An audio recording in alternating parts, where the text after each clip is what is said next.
Sir பதவிக்காக வந்தவன் வந்து அவன் நல்லவனே கிடையாது.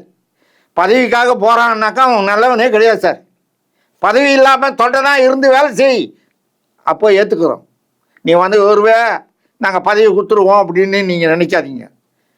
ஒன்று சார், முதல்ல ஒரு வரலாறு சொல்கிறேன். நான் யாருக்கும் பல பேருக்கு தெரிஞ்சது சொல்கிறேன், சில பேருக்கு தெரியாதது சொல்கிறேன்.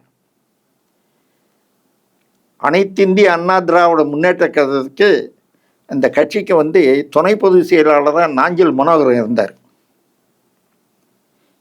அவர் தொடர்ந்து அதிமுக இருந்திருந்தாருன்னா அரசியல் களமே மாறி இருக்கும். அவர் தான் பொதுச் செயலாளராக இருந்திருப்பார். அவர் எம்எம்ஏ ராமசாமி இருக்காருங்களே, அவர் மூலியமாக அவர் திமுக போய் சேர்ந்துட்டார். இவரும் காலி ஆகிட்டார், அவரும் காலி ஆகிட்டார்.